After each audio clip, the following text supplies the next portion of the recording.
Okay, guys, welcome to today's Bible study. I'm in a hurry. I'm a little late today, but we're going to get it done anyways. I love you guys. I'm happy for you being here and joining me. I'm going to start us off in prayer, and then we're going to dive deep, okay?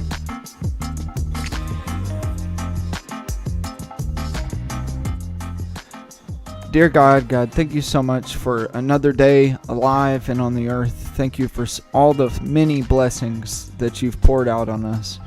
Lord, forgive us of our sins and lead us away from temptation. Lead us instead on the path that brings you glory in everything that we do. Lord, search our hearts, and if there's anything that you would change about us, or anything you want to do to us to make us glorify you more and bring us closer to you, let it be done, God. Show us. Guide us in the way to live a life that glorifies you in everything we do. Be with us today and help people to see you through us. In Jesus' name I pray. Amen. Alright guys, today we're in Esther 3. Let's get into it. Sometime later, King Xerxes promoted Haman, son of Hammedatha, the Agagite, over all the other nobles, making him the most powerful official in the empire. All the king's officials would bow down before Haman to show him respect whenever he passed by, for so the king had commanded. But Mordecai refused to bow down or show him respect. Then the palace officials at the king's gate asked Mordecai, "Why are you disobeying the king's command?" They spoke to him day after day, but he still refused to comply with the order. So they spoke to Haman about this to see if he would tolerate Mordecai's conduct, since Mordecai had told them he was a Jew. Then, when Haman saw that Mordecai would not bow down or show him respect, he was filled with rage. He had learned of Mordecai's nationality, so he decided it was not enough to lay hands on Mordecai alone. Instead, he looked for a way to destroy all the Jews throughout the empire of Xerxes. So, in the month of April, during the 12th year of King Xerxes' reign, lots were cast in Haman's presence. The lots were called Purim, to determine the best day and month to take action. And the day selected was March 7th, nearly a year later. Then Haman approached King Xerxes and said, "There is a certain race of people scattered through all the provinces of your empire who keep themselves separate from everyone else. Their laws are different from those of any other people, and they refuse to obey the laws of the king, so it is not in the king's interest to let them live. If it please the king, issue a decree that they be destroyed, and I will give 10,000 large sacks of silver to the government administrators to be deposited in the royal treasury." The king agreed, confirming his decision by removing his signet ring from his finger and giving it to Haman, son of Hammedatha, the Agagite, the enemy of the Jews.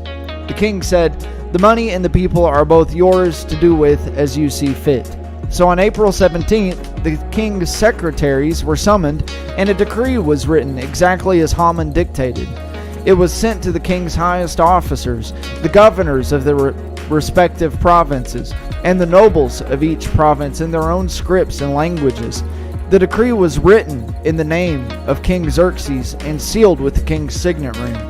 Dispatches were sent by swift messengers into all the provinces of the empire, giving the order that all Jews, young and old, including women and children, must be killed, slaughtered, and annihilated on a single day. This was scheduled to happen on March 7th of the next year. The property of the Jews would be given to those who killed them. A copy of this decree was to be issued as law in every province and proclaimed to all peoples, so they would be ready to do their duty on the appointed day. At the king's command, the decree went out by swift messengers, and it was also proclaimed in the fortress of Susa. Then the king and Haman sat down to drink, but the city of Susa fell into confusion. When Mordecai learned about all that had been done, he tore his clothes, put on burlap and ashes, and went out into the city crying with a loud and bitter wail. He went as far as the gate of the palace, for no one was allowed to enter the palace gate while wearing clothes of mourning. And as news of the king's decree reached all the provinces, there was great mourning among the Jews. They fasted, wept, and wailed. Sorry, guys.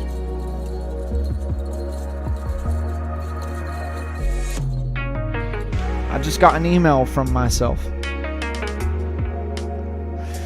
They fasted, wept, and wailed, and many people lay in burlap and ashes. When Queen Esther's maids and eunuchs came and told her about Mordecai, she was deeply distressed. She sent clothing to him to replace the burlap, but he refused it. Then Esther sent for Hathach, one of the king's eunuchs, who had been appointed as her attendant. She ordered him to go to Mordecai and find out what was troubling him and why he was in mourning. So Hathach went out to Mordecai in the square in front of the palace gate. Mordecai told him the whole story, including the exact amount of money Haman had promised to pay into the royal treasury for the destruction of the Jews. Mordecai gave Hathach a copy of the decree issued in Susa that called for the death of all Jews. He asked Hathach to show it to Esther and explain the situation to her. He also asked Hathach to direct her to go to the king and beg for mercy for her and her people. And beg for mercy and plead for her people. So Hathach returned to Esther with Mordecai's message. Then Esther told Hathach to go back and relay this message to Mordecai. All the king's officials and even the people in the provinces know that anyone who appears before the king in his inner court without being invited is doomed to die, unless the king holds out his gold scepter. And the king has not called for me to come to him for 30 days. So Hathach gave Esther's message to Mordecai. Mordecai sent this reply to Esther: "Don't think for a moment that because you're in the palace, you will escape when all other Jews are killed. If you keep quiet at a time like this, deliverance and relief for the Jews will arise from some other place, but you and your relatives will die. Who knows if perhaps you were made queen for just such a time as this?" Then Esther sent this reply to Mordecai: "Go and gather together all the Jews of Susa and fast for me. Do not eat or drink for 3 days, night or day. My maids and I will do the same. And then, though it is against the law, I will go in to see the king. If I must die, I must die." So Mordecai went away and did everything as Esther had ordered him. On the 3rd day of the fast, Esther put on her royal robes and entered the inner court of the palace, just across from the king's hall. The king was sitting on his royal throne facing the entrance. When he saw Queen Esther standing there in the inner court, he welcomed her and held out the gold scepter to her. So Esther approached and touched the end of the scepter. Then the king asked her, "What do you want, Queen Esther? What is your request? I will give it to you, even if it is half the kingdom." And Esther replied, "If it please the king, let the king and Haman come today to a banquet I have prepared for the king." The king turned to his attendants and said, "Tell Haman to come quickly to a banquet as Esther has requested." So the king and Haman went to Esther's banquet. While they were drinking wine, the king said to Esther, "Now tell me what you really want. What is your request? I will give it to you, even if it is half the kingdom." Esther replied, "This is my request and my deepest wish. If I have found favor with the king, and if it pleases the king to grant my request and do what I ask, please come with Haman tomorrow to the banquet I will prepare for you. Then I will explain what this is all about." Haman was a happy man as he left the banquet. But when he saw Mordecai sitting at the palace gate, not standing up or trembling nervously before him, Haman became furious. However, he restrained himself and went home. Then Haman gathered together his friends and Zeresh his wife, and boasted to them about his great wealth and his many children. He bragged about the honors the king had given him, and how he had been promoted over all the other nobles and officials. Then Haman added, "And that's not all. Queen Esther invited only me and the king himself to the banquet she prepared for us, and she has invited me to dine with her and the king again tomorrow." Then he added, "But this is all worth nothing as long as I see Mordecai the Jew just sitting there at the palace gate." So Haman's wife Zeresh and all his friends suggested, "Set up a sharpened pole that stands 75 feet tall, and in the morning ask the king to impale Mordecai on it. When this is done, you can go on your merry way to the banquet with the king." This pleased Haman, and he ordered the pole set up. Oh man, I just really want to keep going. The night That night the king had trouble sleeping, so he ordered an attendant to bring the book of the history of his reign so it could be read to him. In those records he discovered an account of how Mordecai had exposed the plot of Bigthana and Teresh, two of the eunuchs who guarded the door to the king's private quarters. They had plotted to assassinate King Xerxes. "What reward or recognition did we ever give Mordecai for this?" the king asked. His attendants replied, "Nothing has been done for him." "Who is that in the outer court?" the king inquired. As it happened, Haman had just arrived in the outer court of the palace to ask the king to impale Mordecai on the pole he had prepared. So the attendants replied to the king, "Haman is in the outer court." "Bring him in," the king ordered. So Haman came in, and the king said, "What should I do to honor a man who truly pleases me?" Haman thought to himself, "Who would the king wish to honor more than me?" So he replied, "If the king wishes to honor someone, he should bring out one of the king's own royal robes, as well as a horse that the king himself has ridden, one with a royal emblem on its head. Let the robes and horse be handed over to one of the king's most noble officials, and let him see that man whom the king wishes to honor is dressed in the king's robe and led through the city square on the king's horse. Have the officials shout as they go, 'This is what the king does for someone he wishes to honor.'" "Excellent," the king said to Haman. "Quick, take the robes and my horse, and do just as you have said for Mordecai the Jew, who sits at the gate of the palace. Leave nothing out you have suggested." So Haman took the robes and put them on Mordecai, placed him on the king's own horse, and led him through the city square, shouting, "This is what the king does for someone he wishes to honor." Afterward, Mordecai returned to the palace gate, but Haman hurried home dejected and completely humiliated. When Haman told his wife Zeresh and all his friends what had happened, his wise advisors and his wife said, "Since Mordecai, this man who has humiliated you, is of Jewish birth, you will never succeed in your plans against him. It will be fatal to continue opposing him." While they were still talking, the king's eunuch arrived and quickly took Haman to the banquet Esther had prepared. We gotta keep going.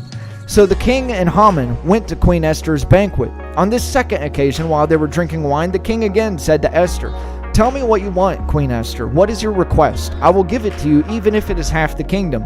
Queen Esther replied, "If I have found favor with the king, and if it pleases the king to grant my request, I ask that my life and the lives of my people will be spared.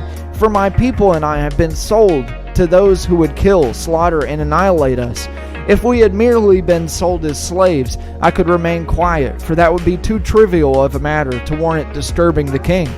"Who would do such a thing?" King Xerxes demanded. "Who would be so presumptuous as to touch you?" Esther replied, "This wicked Haman is our adversary and our enemy." Haman grew pale with fright before the king and the queen. Then the king jumped to his feet in a rage and went out into the palace garden. Haman, however, stayed behind to plead for his life with Queen Esther, for he knew that the king intended to kill him. In despair, he fell on the couch where Esther was reclining. Just as the king was returning from the palace garden, the king exclaimed, "Will he even assault the queen right here in this palace, before my very eyes?"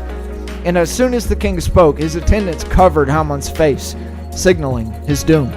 Then Harbona, one of the king's eunuchs, said, "Haman has set up a sharpened pole that stands 75 feet tall in his own courtyard.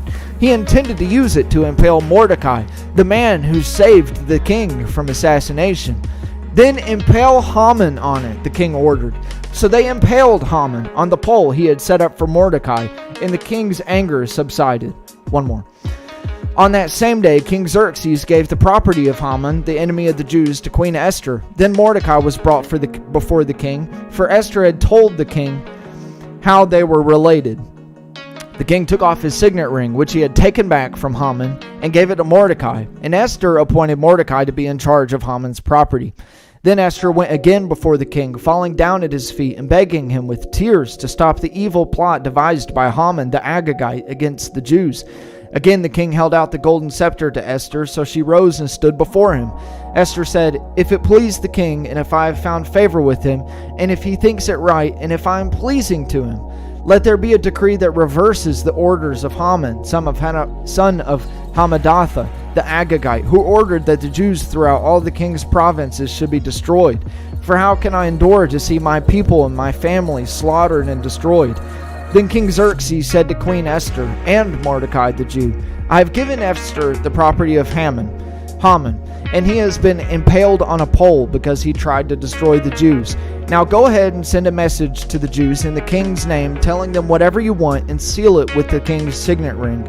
But remember that whatever has already been written in the king's name and sealed with his signet ring can never be revoked." So on June 25th, the king's secretaries were summoned, and a decree was written exactly as Mordecai dictated. It was sent to the Jews and to the highest officers, the governors and the nobles of all the 127 provinces, stretching from India all the way to Ethiopia. The decree was written in the scripts and languages of all the people of the empire, including that of the Jews. The decree was written in the name of King Xerxes and sealed with the king's signet ring. Mordecai sent the dispatches by swift messengers who rode fast horses, especially bred for the king's service.